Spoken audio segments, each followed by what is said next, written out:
have it up on a browser that's here. Yeah, this is on, I think. Can you hear me, buddy? Hey. That's, I guess. Watch out. Oh.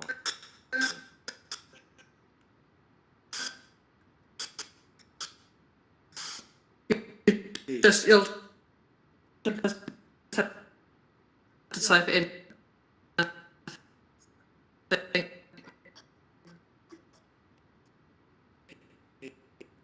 Okay.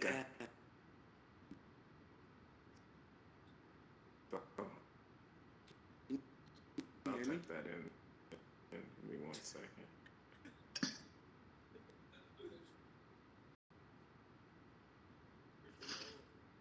No, it's lagging. Can you hear me? No problem. I could always type it in. Let's see how you go. We must be muted. No. Okay. I'm just gonna stand in front of them and get their attention. Yes, yes. You can hear me? Hear you. Oh Yes. man. Finally. I can. Oh. What are we talking about today? What are we talking about today? I'm going to be talking a little bit about use cases and ways that people. I didn't think I asked you. Ways that people are. Hey, Purple Shirt, what are we talking about today? Careers through VR, 360, etc. You know what? If I can read you off this Yep. link. Okay. I can barely hear this guy. Okay. I'm ready. David. Are you going to mute the audience? Let me give it a shot. I'm getting there. It just takes me a second. Can anybody hear this guy? Like, I can hear him. Jesus Very, Christ. very low, but you know. Very low, right? Hey, Yeah, I'm sure the megaphone's off. If you're on a PC, can I read it off to you? Yeah, Toby. Yes. Let's go ahead. Go I ahead. wouldn't mind if I could look at his face, right? Yes. Am I right? Am I Oh. right? Colon // yeah. Am I right? Am I right? Yeah. 39 capital W. Yeah. Excuse me? Sorry, I missed that because people are talking. Hang on. Say it again. I got to the W. 39W. Hey. Hey. V as in Victor. Yeah. Male or female?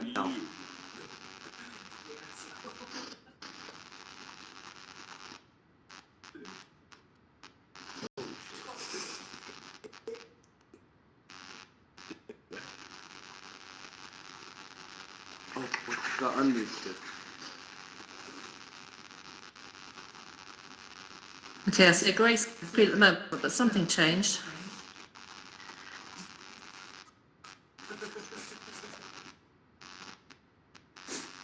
Oh, there's a slash at the end. There probably There's should be a no slash way at you the have end, this should many there? people in here. Are these? I don't have a flash on These fake? I'll try. You got a problem, buddy? Oh, is that what you do? You come into professional presentation and just troll people? Have we missed something? Excuse me? Is there something off the Let me LY? introduce you to something. It's called the block button. Goodbye. Excuse me? Oh, I think there should be a slash after the bit.ly bit. Yeah, let me read it back to you. Yeah. And then I'm going back one. it is.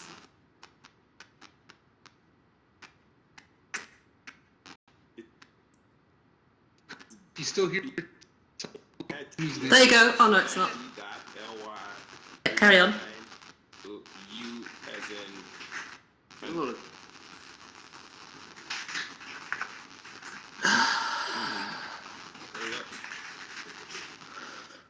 Zero instead of O. Could be Okay. Somebody's itching.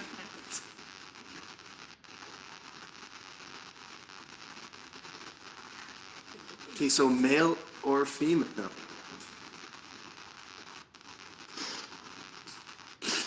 No, I've still got an error code. 0,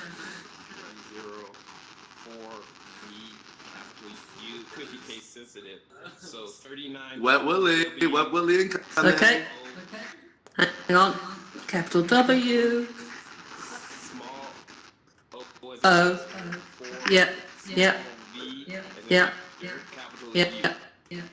Oh my god, they blocked me too. Ha Yeah. I'm so sorry. There we go. That's all right. Okay. Microphone time. Hey, folks. Can you see? How are you? Hey, Can you check if you can use the slides? Okay, let me see. And we're If still not, I'll setting do up, it. so just bear with us. It'll take us probably another. Yeah. Okay, so how do I edit That I can see. I can do them. Yeah. the screen up top? No. It'll only be on this. Well, it'll be the one behind you. We'll do it for you. Wonderful. Okay, so we'll go ahead and kick things off, man. Yes, absolutely.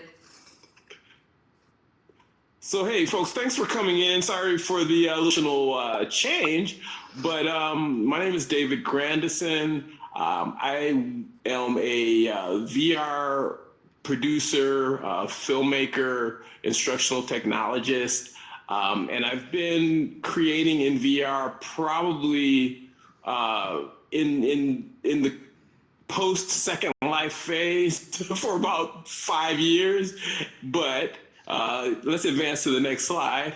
I actually go back to the Second Life era, and back in the, I guess 2007.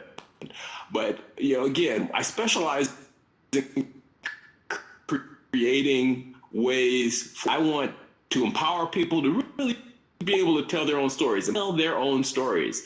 I'm a doc filmmaker at heart, and for me, one of my biggest missions is to really be able to allow people to tell stories, because when I started out as a doc filmmaker, I wanted to capture stories that were told by a wide variety of different people. But because as people age, those stories are lost, we end up losing out on large chunks of information. So storytelling and telling stories through filmmaking became a way that I did that. And I have a film coming out called God Said Give 'Em Drum Machines, looking at the history of Detroit techno and house music as a cultural form that has been a passion project that I've been working on for years. But VR intrigues me because VR, I think, so let's move on to the next slide. VR is a new tool that we like to call, but if you look at the 2007, we were doing this same type of meeting in the Sundance theater in Second Life. And I was on the team that built Second Life Island, built Sundance Island in Second Life. And we were bringing in people and doing very much the same thing, except we did not have the immersive power in our computers at that time. But meetings like this were happening at that time, and it's something that now just gets me super excited, because it's now at a point where we can bring in large groups of people like this, and we can share ideas, we can share we can share information from each other, and we can build. So let's move on to the next slide. One of the things that I would like to do right now is kind of just get a gauge for who do we have in the audience before I go on to kind of telling a little bit more about some of the projects that I've worked on. Like, or some hands if you're a teacher. Okay, I see we got a couple. Okay, got a couple. Do we have any instructional technologists out there? Okay, we got instructional technologists. Do we have any developers out there? Give me hearts or hands telling me. Okay. Okay, so it's a wide mix. Any producers? Any people who produce? And if I missed you, I'm sorry. Feel free to shout out real quick if you're doing something that's completely different than what I've said. I will give a quick unmute because I'm very curious to understand the audience of who we're talking to. Okay, well, again, let's keep going. What I'm doing is I'm really trying to help people tell stories, and I worked with Alicia Keys on a project where I created an app with Red Hat, and we were helping people tell stories to their smartphones. The way that we did that was we created an app that gave you a very short script, and that script was basically asking a set of questions, and it was constraining you to 2 to 3 minute answers. And we worked with filmmakers to create these scripts that were then placed in templates, and we called the app DIY Doc. And what we did was we sent it to people who were stricken with or living successfully with HIV virus. And what happened through that is we were able to create and crowdsource thousands of stories of people who were living successfully to combat the stigmas around the virus. So crowdsourced storytelling is what I'm all about. Let's move on to the next slide. The way this ends up moving is filmmaking, King Kakao said, filmmaking will become a truly important medium when the camera is easy to assess, is as easy to assess as the pen and paper. We're at that point right now with VR. VR tools have now come down in price to a point where people can tell their own stories using immersive media. And this is a huge point. Let's move on to the next slide. I was able to get into this space in VR through projects that I was doing stories, and who granted us the cameras are probably one of the cheaper cameras that are out there. You can get it reclassified for between $200. And the thing is now dropping down the price if you don't go with the 4K version to the point where you're able to get reclassified is just over and probably about $150. So we're at the nexus. David, if I could interrupt for a second, your sound's cutting out a bit. Would you be able to do a re-enter? Oh, sure. So exit and then come back in? If you go to the menu, the big triangle menu and settings, and in general you can see a re-enter button. And if you try re-entering, because the sound's disappearing a bit. Okay, so let me. The menu, the big triangle menu, then settings, and then in your general tab there should be a re-enter button. Okay, 1 moment. So folks, give 30 seconds for my re-enter settings. There we are. Hopefully, did you all hear the slightly choppy sound there? So hopefully re-entering will help.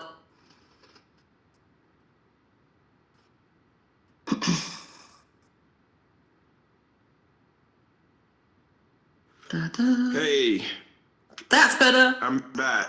Yeah, that's much better. Yeah. Sorry about that. Thank you.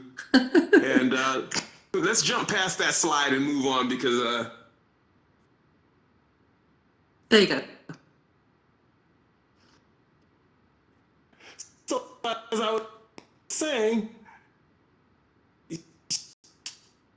right now we're at a point where VR technology is as easy to access and move quickly through these slides until we get to some of these use cases. But we're at that point where you're able to now create media using these inexpensive devices. And what I want to do is I want to talk to you a little bit about careers and how people are now, and how my company that I work with, Yellowbrick, is now creating VR tours that are allowing you to really embrace their passions. I think that we're at a point where, we can advance past a couple more. we're at a point right now where we're able to to give people what they need in terms of the tools at very inexpensive prices, and that's democratizing the space right now. Google granted us cameras. I was able to get Ricoh Theta cameras that pushed me on my trajectory toward using VR. And there are a lot of agencies out there that are now starting to allow people and grant people VR cameras. Let's move on to the next slide, and let's get into some use cases where we'll talk about some of the things I'm doing.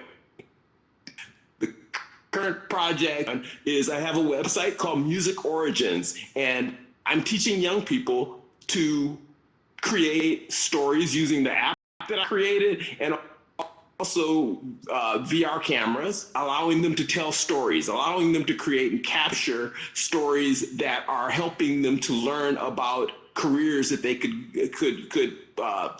engage in. Let's move on to the next slide. And the company that I'm currently working with, Yellowbrick, is now utilizing Ricoh Theta, and we're going into workplaces and we're doing workplace education. We're doing career training. We're allowing you to understanding what a career is about at a very young age, and we're partnering with major brands and or we're partnering with major schools to create non-credit certificates that are allowing people not only to engage in exploring and hearing about people's careers on video, but they're also able to experience through 360 video and 360 and equirectilinear shots of spheres, 360 spheres. They're able to go into the studios where they work, the factories that are, so the Theta is our camera of choice. And so I think some of the things that I would say quickly to understand when you're shooting with the Ricoh Theta is you want to shoot at eye level. You want to make sure that you create an experience that is very similar to an experience that they would be that a person would have when they enter that space. And so you'll see that what I use is I use a light stand, I use a Theta, and I'll have multiple Thetas set up because as I'm capturing, I need to be able to swap them out to be able to create a map of a location that allows somebody to move around that location and to understand what that location is. Let's move on to the next slide, and I'll start showing a few examples. Let's move it forward to, let's go forward one more. And yeah, let's take a look at some specific use case. The requirements I think are really important for me to talk about before we jump into it. The key is mobile friendliness. Right now, the tours that are being created and that we're working on, the key was being mobile friendly. I did not want to have to bring people into a new application for them to experience these tours. We are building on WordPress. WordPress is a platform that's mobile friendly, it's responsive, and my tours embed into a WordPress page, and you do not need to go to another application to be able to launch. And so this allows us to really keep people in our learning experience. Another thing is we're using and we're making these compatible with inexpensive devices like Google Cardboard, obviously like Oculus Go, like these other platforms that are out there that are a little bit more accessible, that allow any student to be able to access this because, access the media, because again, it's very important for in a public course for us to be able to do that. And lastly, we're trying to make them accessible as possible. We're trying to make them 501c3 compatible. And so many times, and this is a huge, huge challenge as we're creating media, is as we're creating, there are a lot of people who may not be able to see this. So the goal is to try to provide them with a transcript if possible. Try to provide people with alternate ways of experience so that you're able to try to create as much as possible an accessible experience. Let's move on to the next slide, and let's get into a little bit more of our examples. The name of the company that I work with, as I said, is Yellowbrick, and let's take a look at some examples. Let's move forward another slide,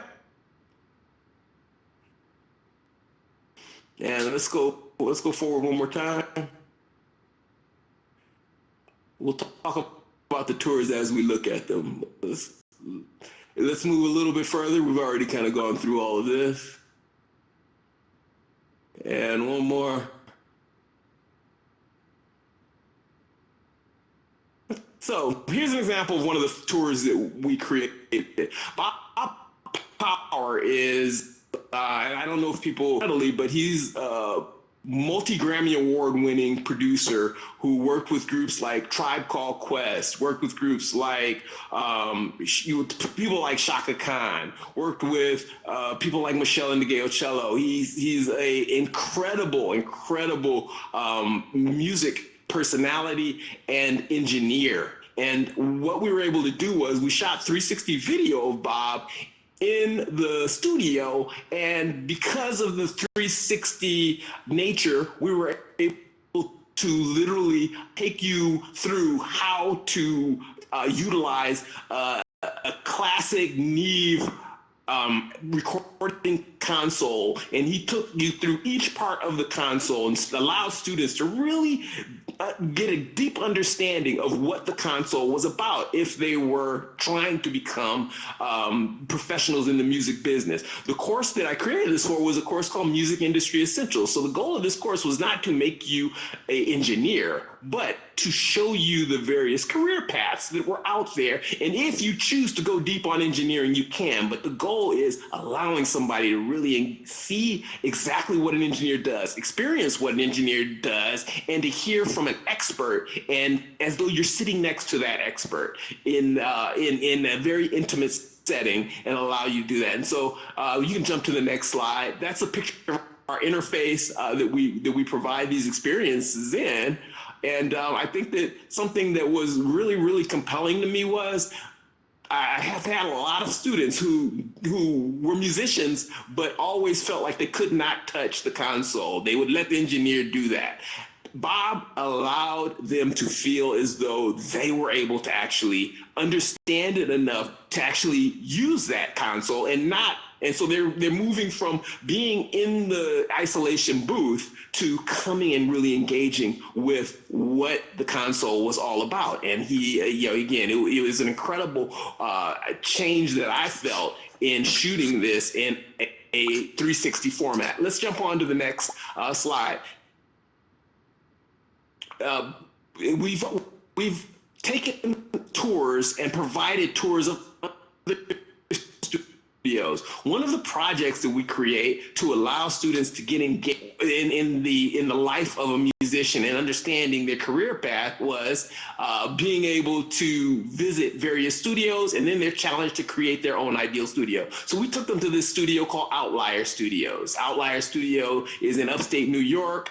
It's a multi-million-dollar facility, and we allow them to see and talk to the engineer who created the space, the engineer who works in the space, and we were able to allow them to really engage in what it was to be an engineer as you're designing a space like this. Hey, can I help you? We're gonna go ahead and kick you. Sorry about that. But again, I think that one of the cool things about this project was students were not only asked to go visit the space, they were asked to build it themselves. They were asked to use the information that they're finding as they're listening to engineers talk about these spaces to build their own ideal studio. And it was really impressive to see the studios at these $1 studio. We want you to build the studio that you would use in your home. Now, some people actually did spec out studios that they were actually going to build that were very, very high-end studios. But to see students get engaged and utilize this as something that they would actually use in the real world was really important. Let's jump on to the next slide. Let's show you some examples of the projects that we're immersing people in that. The next course I want to talk about is sports industry essentials. About careers in the sports realm. They're every NBA player, but many people don't realize that there are thousands of careers in the sports industry that support the roles of the stars. And so the goal is to give students a much better view at that. So let's jump on to the next slide. Talk a little bit about some of these tours that we created. My colleague, Mark Hines, is actually actually here in the space with me, and he is actually the creative tech builds these spaces with me. And I think that I'm going to take you at the end through some of the ways that we build these things. But right now, I'm just going to give you a high level look at the types of tours that we're creating. This tour was a challenging tour. This is the Barclays Center. Again, we're embedding these tours in the page. We're allowing these tours to be viewed via mobile.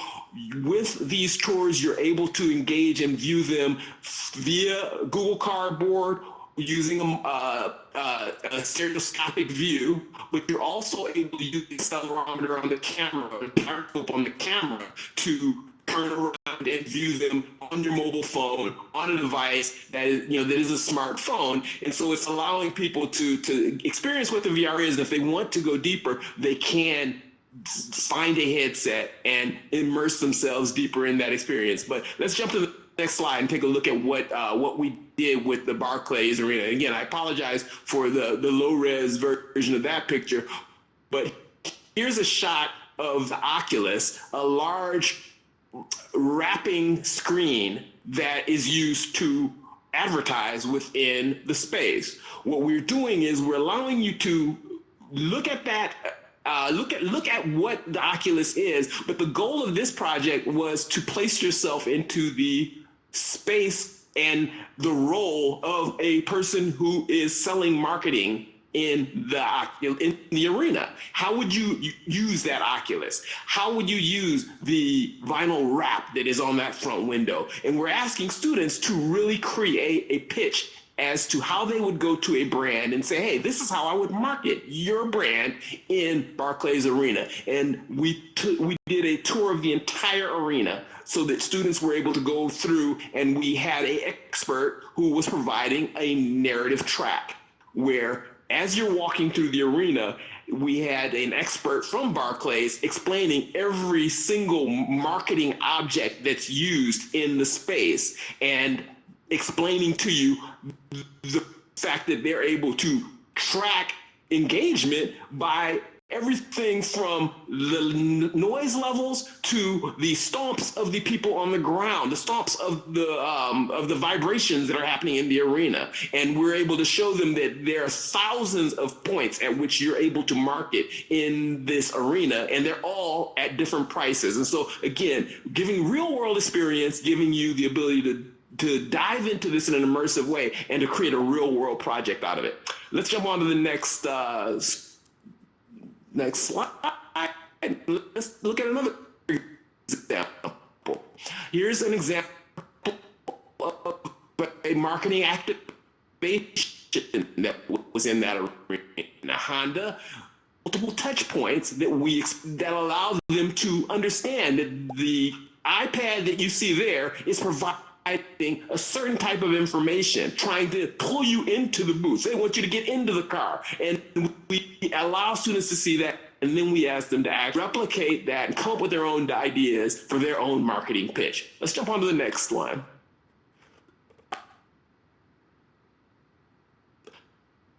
The next course that I'll take you through as a use case is Streetwear Essentials. Looks like our videos. Yeah, there we go. Okay. Yeah, you can let it run.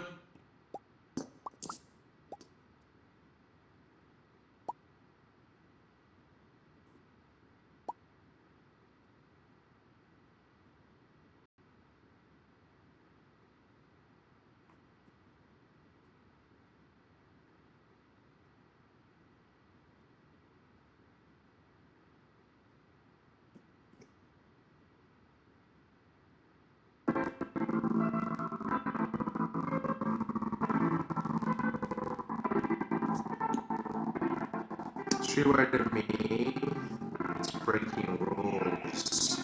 It's redefining what has come before us. It's an attitude. It's remixing of cultures, and that becomes the culture of streetwear.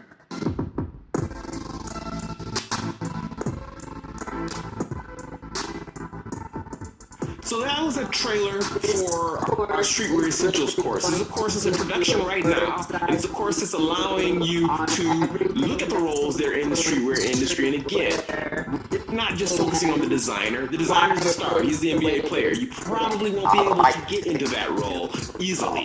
But we're showing you the supporting roles that are going to transition you into a path to either reaching a goal that you have. Let's find what you most like doing, and let's point you in the direction of the role that's there. So Streetwear Essentials is doing just that. And so what we did was we take you to studios of some of these designers like Heron Preston. Our partnership is with Parsons and Complex Magazine. And so we're letting you talk to experts from both of these places, both professors and people who are real world practitioners. Let's jump forward and let's look at some of the tours that we created as a part of that. One of the early modules we take people through the history, and one of the people you saw in that video was April Walker, who was a early urban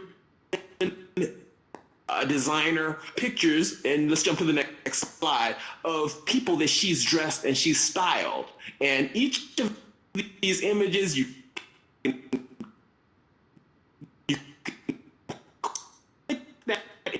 image, you can see that she styled Tupac, and she'll take you through the story of what she did. You both a story of history, but it's also helping you to understand a lot of the roles that are there, from the role of the stylist to the role of the designer to the person who's marketing and putting on the star and seeding that clothing in commercials or seeding that into a music video. So again, the immersive videos are just giving you a wide range of ideas of the types of careers that are out there. Let's jump on to the next slide.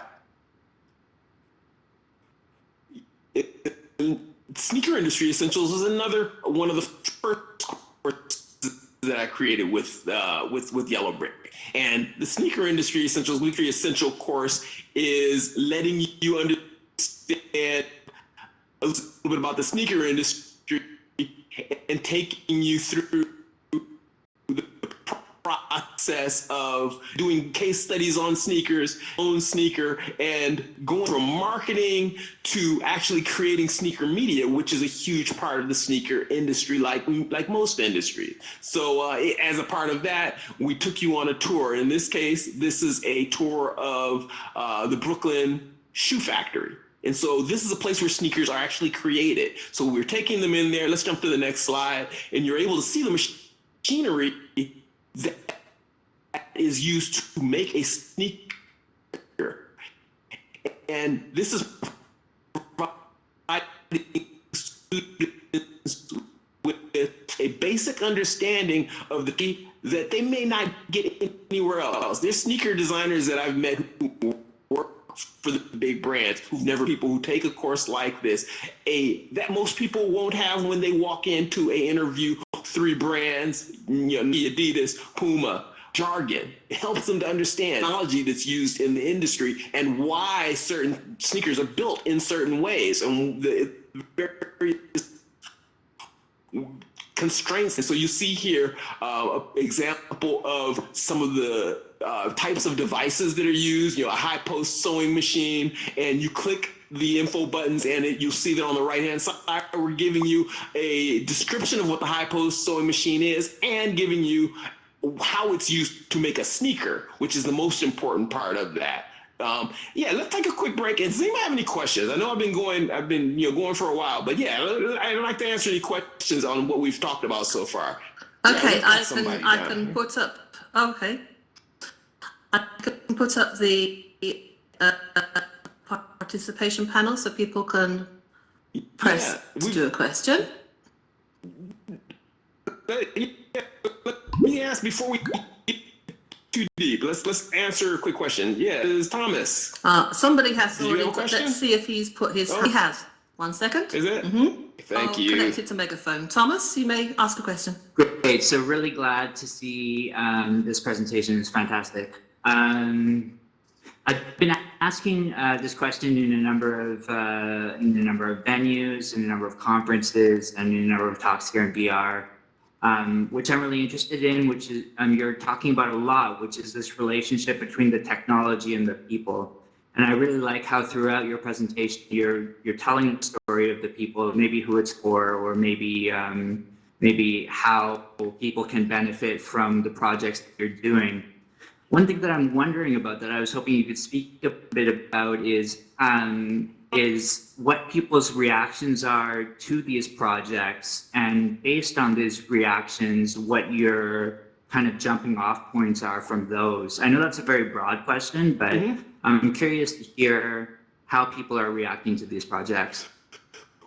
Our sneaker course was one of our most popular courses, and you know, I can't say how successful that. In a year, we've pushed probably almost 3,000 students through the course, and we've had people who have been hired by many of the larger sneaker brands. And this is a non-credit certificate. This is not a credit certificate, but the difference I think between this course and the way that we're educating with this course is it's giving you practical knowledge. People are able to walk away from this course with, if you want to be a designer, you have a sneaker design and it can go into your portfolio. If you want to be in sneaker marketing, you're walking away with proposals that you've created for how to market a sneaker. And we take you from top to bottom, from starting with coming up with a mock design, coming up with a mock brand, designing a logo, creating a marketing plan, understanding who your marketing persona is, and we're taking you through real world activities that allow you now to walk into an interview in any of those specific areas and be able to speak articulately on that specific area that you're going to your interview for. So success has been, I think, really, really great. And I've had students come in who, speaking on the VR aspects of it, there was a young lady from India, and there's a huge sneaker production. There's a huge amount of sneaker production that goes on in India, and she had never seen a factory, and literally said that they won't let her into the factories, because it's proprietary. But she was able to actually see the equipment in the factory, be articulate about that, and it's helped her to land roles because of having that exposure, via immersive media. So, I think that there's a lot of success behind that. Great. So let's move on. Did you want to follow up? Yeah, sure. No, just to follow up. Is that an online course, or I noticed all of these, big name schools, are you using their venues to deliver your course, or is it? These courses are created for the school. They live among the courses that, in this case, this was FIT that we were working with. And so this is the course that's offered in the FIT course catalog. We're a production house that is creating that, and I'm an instructional designer who designs the instruction, but we're creating these video and VR courses that are online courses that allow anybody anywhere in the world to take to go to one of these schools and to receive this information. Fantastic. So yeah, let's jump forward. I got a few more examples that I'll show you on some of the other projects that myself and my colleague Mark, again, who's sitting in the back, created, and it'll give you a few more ideas of some of the things that we're doing. The next area is hospitality. Again, a subject that many people it's a hotel, but we're looking at boutique hotels, and we can jump forward to the next slide. We're looking at restaurants. We're looking at all of the careers that are supporting that. We're taking you to some of the most exclusive hotels in the world. Was done with NYU. And this is a tour that myself and Mark did of the Standard Hotel. The Standard Hotel is linked to the High Line. We had experts at the nuances of the placement of the building, the fact that the building is designed to look like a book. And as you look at it at night, you're literally able to see into the room. And they gave some really interesting stories about some of the things they see at night that the people remark about. But the key to it is we're giving you a real in-depth look at how the hotel functions top to bottom. Let's jump on to the next slide. One of the things that was important that I said that we were going to get to was the workflow. I'm going to walk you through the workflow a little bit so that you kind of understand. Mark and I work together in that I am the person who goes out and I shoot most of the facilities. He shoots some, but in most cases, I'm the man on the ground with the Ricoh Theta camera, and going into a facility, I'm creating a map of that facility, if possible, before I go into the facility. If not, as soon as I walk out of the facility, I'm creating a map of every single shot that I took of the floor plan on the floor plan of this facility. I'm able to hand that off to him, and we're able to really move very quickly in terms of our production process, because it allows us, when I hand off the photos, the ER photos that are taken, I'm able to show him the placement of the photos. I'm able to show him what direction the photos should be placed in. And I'm able to also supply him with audio and a soundtrack for that. And so I think that one of the things that is really important that we learned in the sneaker course, we did not provide audio with our tours. Something that is important in VR is to provide people with a soundtrack, whether it be ambient sound of the place or someone narrating. It's vital as a part of VR for you to have that soundtrack that allows people to really feel like they're being immersed in the place, especially if you're trying to keep your file sizes light by using static shots instead of using video. So let's jump on to the next this slide. Let's talk a little bit more about file sizes.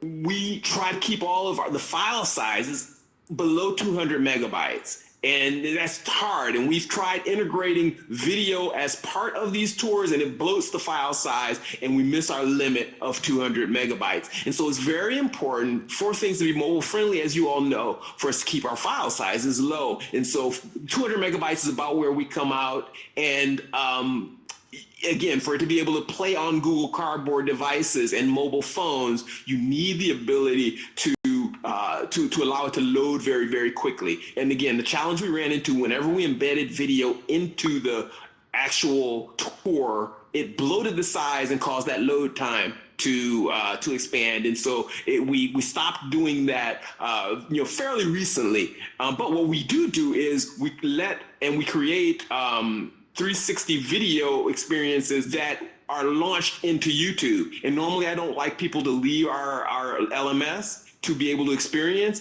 but we found that because YouTube has optimized its 360 video format, that it loads very quickly, and it's a very, very seamless experience for them to be able to come to a studio, jump out and see a video of Bob Power explaining to you more details about that studio if you want to dive that deep into it. So let's move a little bit further. Let's talk a little bit about some of the other things that you want to keep in mind as you're creating tours. The tours that we're building on,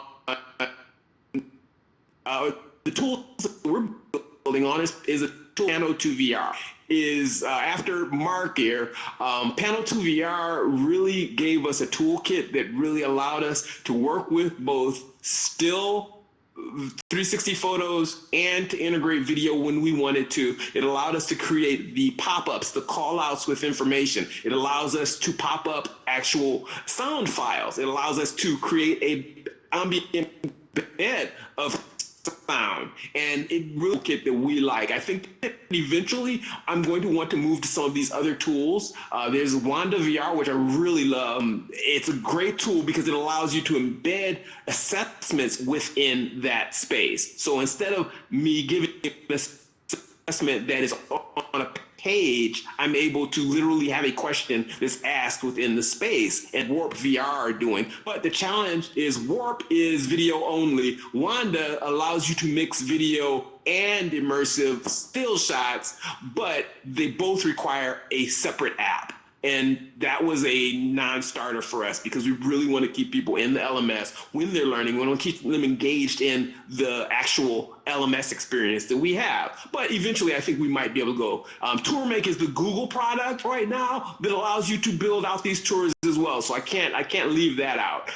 But those are a few of the key tools that I would recommend if you're wanting to start experimenting in this space. Let's jump on to the next slide. And at this point, does anyone have any questions? Because I'll show you the interface of what Panel 2 VR looks like here. Again, while it might look complex, it's a pretty simple interface, and it allows you to do exactly what you need to do. But yeah, does anyone have any questions on what we've talked about so far? Dave, Do you mind if we did have another question that came in a while back, so I'll put that one on. Thanks. Yep, that's okay. We have Use Blue Poo. Okay. Interesting. Who is now on megaphone? Username Ropius Medi. Yeah. Yeah, I'm Yusuf Pungaru, and I will be very quiet because my kids are in my hotel room. And I'm the CEO of Ropius Media. We are an advertising company, and we're using VR to promote our business to our customers.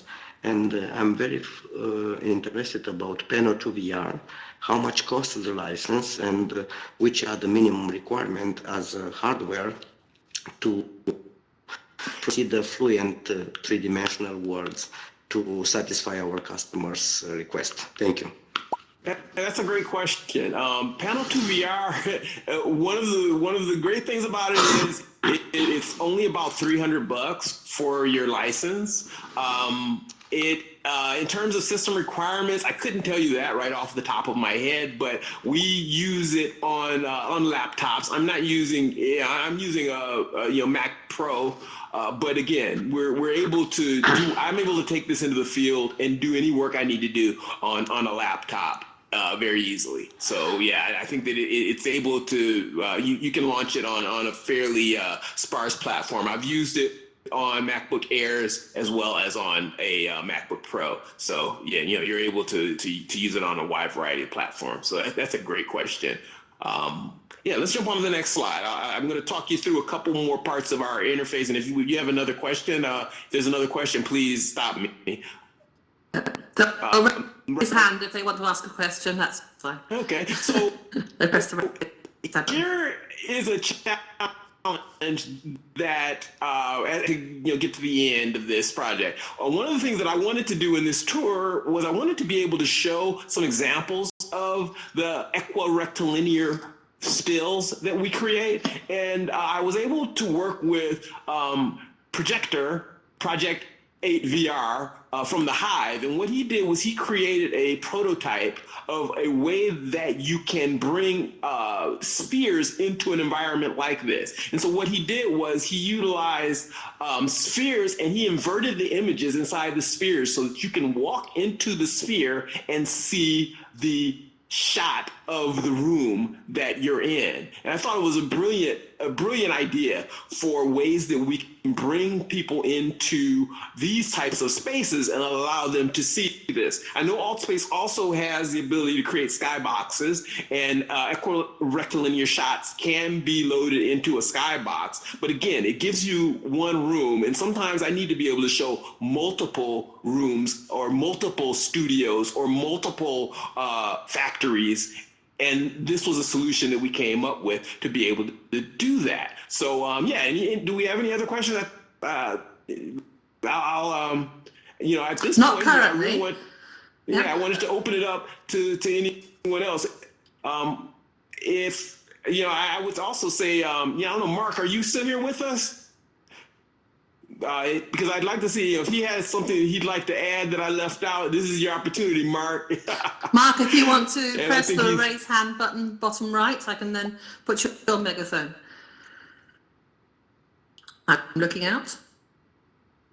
Yeah. Mark is far left over here.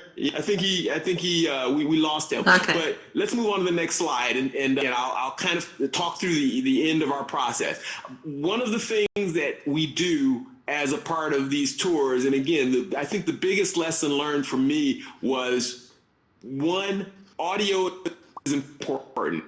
Narrative is important. Is very, very important in VR. You need to be able to, again, starting with tours that were silent and allowed people to walk through a space, and then adding audio, the engagement level changed. The amount of time people were spending in the spaces changed. And so I saw a huge, we saw a huge amount of engagement that came after we started adding and telling stories by adding that narration. So I would say that's really, really, really important.